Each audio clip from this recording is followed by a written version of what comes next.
What is up, everybody, and welcome back to more Blitz on chess.com. Today we're playing against Amranvirat from an unspecified country. He's going with international, and our opponent is playing b3 in the Sicilian defense, not a variation that I see very often. Let's see how we can counter this. I'm going with a early knight f6, and let's try to get d5 in because that's what's going to help us to equalize in the Sicilian. You'll know it if you watched yesterday's video. It was an exciting Sicilian defense battle that I had against a pretty good opponent, where we castled opposite sides and there were fireworks all over the board. Definitely one that you don't want to miss. So this game is a very unorthodox opening so far. This is not a line of the Sicilian that I've seen very frequently. So I'm expecting that there's going to be interesting imbalances to work with in the middle game. But already I like my position because I have these two strong central pawns here, and he hasn't done much to gain any space in the center. And if we can play maybe d4 at some point and shut out his bishop along this diagonal, then I think we're doing pretty well. So we're going to try to play in that direction. And of course, our opponent is going to have other ideas. So we'll have to balance pursuing our plan and countering his plan on the other side. I am right now just looking forward to castling in this position with bishop to e7 most likely, and kingside castles. Got to keep an eye on this d pawn though. If he captures with the bishop here, I might even take back with the queen just to keep defenses on this pawn. And he goes with a check. Okay, so I think that helps us because we just want to castle here. I'm just gonna block the check with my bishop. Not gonna spend too much time overthinking that move. And then prepare to castle. So that move helped us out, in my opinion. And his queen being on e2 now, he doesn't have d4 supported, which is a key move for him to try to get back a little bit on the space side of things. You have to manage each of these accounts, almost like you're a business owner, right? You have your space advantage, you have your piece activity, you have your king safety, and you have to make sure that each of these accounts is well funded relative to the opponent. And so far, our opponent is got pretty good piece activity, but now he's got to worry about his king safety. Okay, so he pushes f4, and I think we're just gonna straight up castle here. Not much to think about with this one. I think he wants to gain space that way, which is fine. And let's take back with the queen like we had planned. He wants to gain space on the king side instead of the center. Okay, so he's going with queenside castle, and he took the bishop here so that I don't have this skewer, which would have been deadly. And now I think we can just play knight c6 to start off with. And he's going to try to go for an attack, but he doesn't have g4 right away because our queen is guarding that square. So let's see how he decides to prepare his attack. Knight to c6 also defends our bishop on e7 so that our queen is free, in fact, free to move.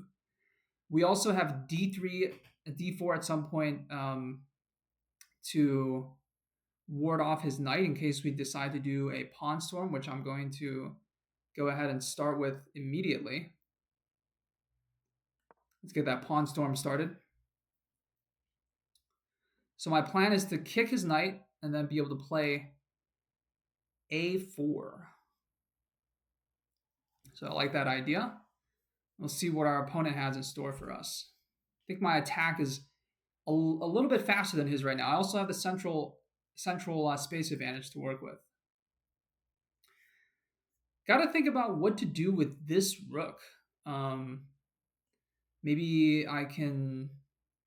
The thing is, I can't predict right now which files are going to open up. So I might just leave this rook on f8 until something clear happens. I might even decide to double up on the a file depending on what happens in the game. But maybe the C file opens up, maybe the B file opens up at some point with potential B5. Not likely, not as likely to play B5 because he's already got 2 pieces hitting it. But our opponent right now is thinking about how he's going to get his attack launched. And he does go for D4. Okay, so this move is a good move because it prevents us from kicking his knight. But in response to this, I might play C4 and even sack a pawn just to get my attack rolling even faster.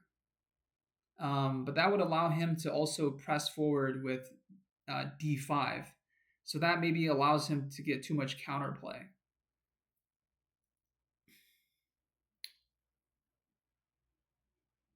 Let's go for takes right here. Let's go for that. Takes back with the knight. And I can take with the knight as well, and then maybe play bishop to b4 and trade off his knight. But yeah, let's go with that. Okay, and then I'm gonna play this move. Trading off a lot of pieces, but that's fine for now. We're up on time, so that's good in case we get to a point where there's a lot of calculation to do. We can really step back and think for like 30 seconds, 40 seconds.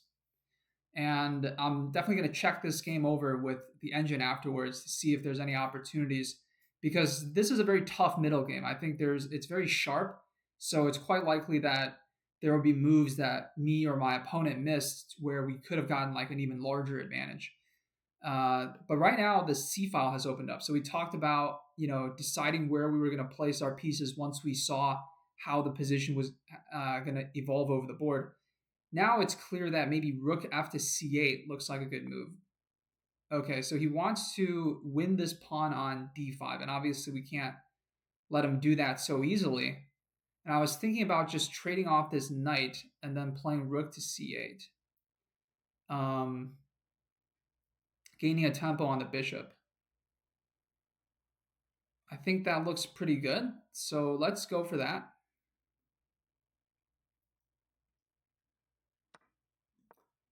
Gain that tempo. And then maybe a4.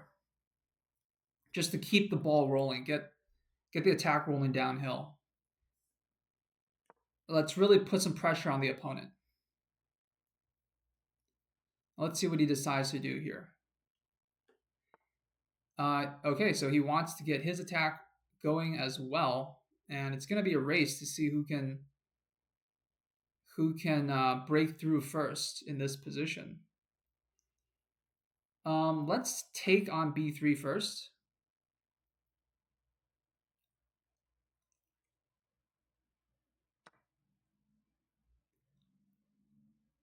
Okay, he takes that way.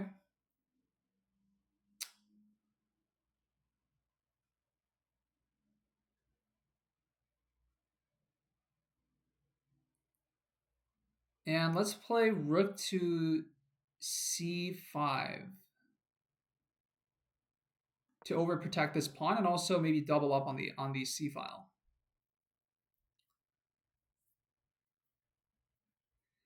He can think about playing c4, but he's got to watch out for the pin on his king. And my knight can jump to this square at some point, but I have to watch out for the pin. I can't jump here immediately because it's pinned down the c file. So let me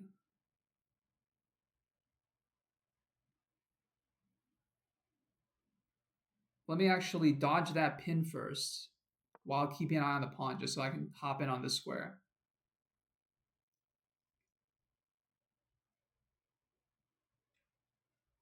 He's very centrally oriented at the moment.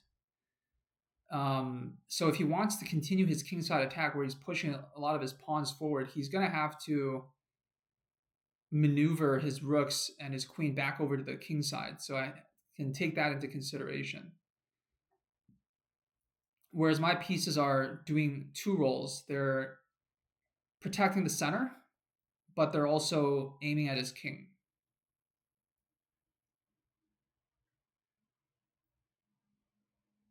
And he's down to 18 seconds. This is crazy right now what's happening with the time. So he doesn't have a lot of time to think about these moves anymore. Let's really use this as a case study of how to play when you're up on time by so much. I've almost never seen this. Is he going to actually flag? Okay, let's triple up and keep putting the pressure on him.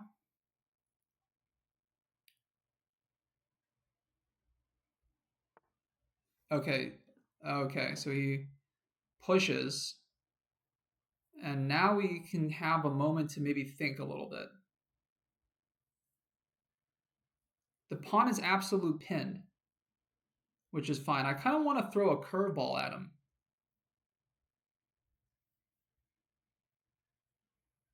Let's see, if we take this way, he can just take the knight. And then we have a discovered check. And then his king, let's say he goes here. We can give a check here, but he just takes, and we don't have anything going down on the c file. So the knight's got to move.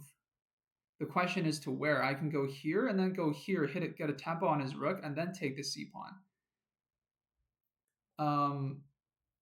But what if he goes queen d3, for example, to attack the knight? Then I don't have that move anymore. I can also go this way and then attack the rook on f5 still. Let's do that. It's a good opportunity for us to think about the position for a little bit. He can't take. Okay, so he dodges his king.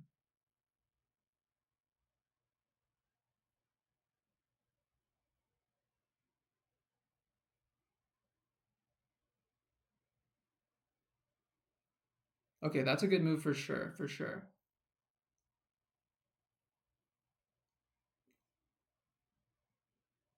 Let's just get a quick tempo.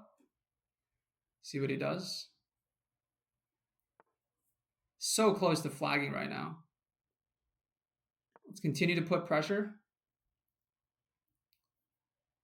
He's so close to flagging, it's crazy. And do we have this fork? Let's think about this. Fork. Takes. He's still forked. Let's go for it. And pre-move the recap. And he's going to go down. And I think that's okay because we're defending this with the queen. So we can go ahead and take his queen. And pre-move the recapture there. Lots of pressure right now for both players. Okay, he blocks. Very creative move, actually. Wow. But we are up a queen, so we can afford to give away the rook. Let's think this through.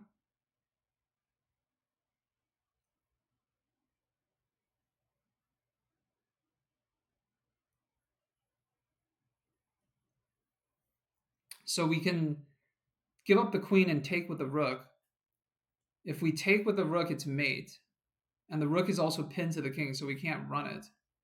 But I think I can just play queen e6 here and maintain defense. So let's do that. There's no need to panic. Still defending here. That was a creative move because it prevented us from defending along the diagonal. Oh, and we got our opponent to flag. Awesome. Very, very close fought match. Let's take a look at the analysis just to see what the computer says.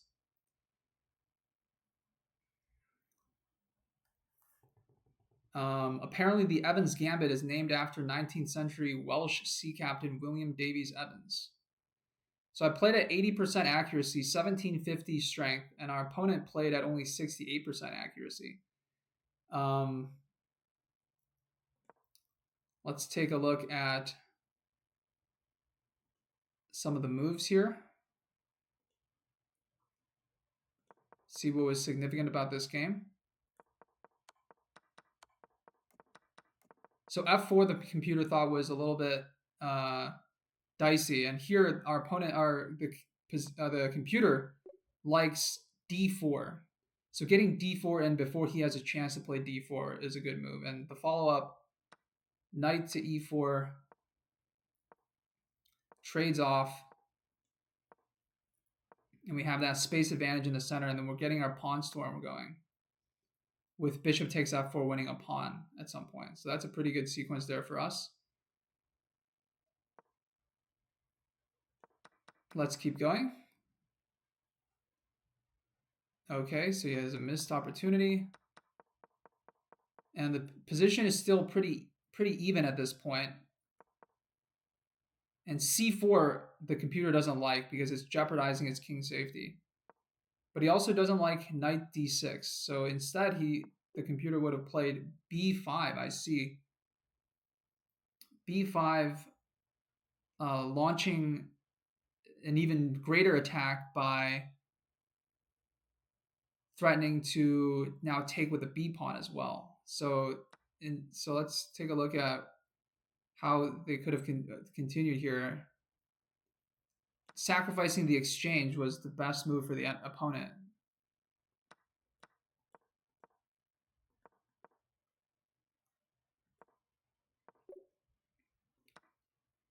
Okay, yeah, just sacrificing the exchange there. Let's dig a little bit deeper into that variation. So after b5, what does he have to do? b5, let's say he just plays king to b1, right? Getting out of that pin. We still can't take with the d pawn. That's the whole point, which is why we want to play b5 so that we can take with the b pawn because we don't have to worry about dropping our knight. So here now we can take on c4. And then after he takes back, then we realign the attack and shift things over to the b file by playing rook b8. And now we got another pin going down on the b file. And let's say he plays queen c2. Then we just play queen to b6, further building up that pressure along the b file. And the computer continuously is wanting to trade off this knight on e4 for the rook. And now knight to d6, rook takes d5, knight takes c4, and we're really breaking through on the b2 square. So that's that variation. Very interesting. Okay.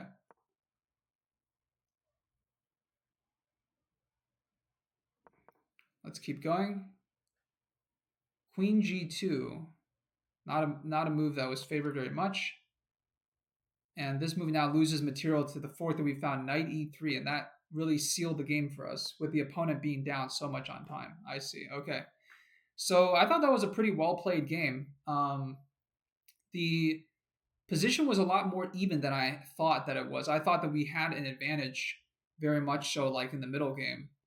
But I guess it was more, the computer evaluation is more just even throughout until he gets really down into time pressure by the end. So I think the thing that I did well in this game was that I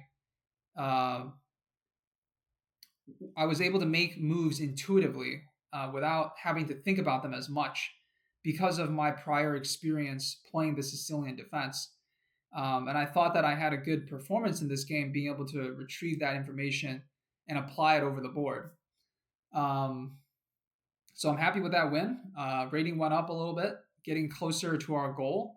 Our next milestone is 1,400. I think we can definitely hit that by the end of the year at the latest. So let's aim for that. And yeah, make sure you stay tuned on this journey. And I would love to improve along with you guys. Actually, one of the viewers added me on chess.com. Is a player from Bulgaria. I would love to have him on the channel at some point, maybe discuss his games. I used to do a little bit of coaching with Varsity Tutors, actually, for mostly kids who are like beginners at chess. My USCF over the board rating is about 1,500. So my throat's getting a little bit dry. I've been a little bit under the weather over the past few weeks. But today the Bills won. The Buffalo Bills won against the Oh gosh, who do we play today? I only caught the Patriots, the New England Patriots. I only caught the end of the game. That's why I didn't remember too well. But yeah, so I'm always in a good mood. That'll make me feel better. And I hope you guys have enjoyed this video, and I'll see you tomorrow.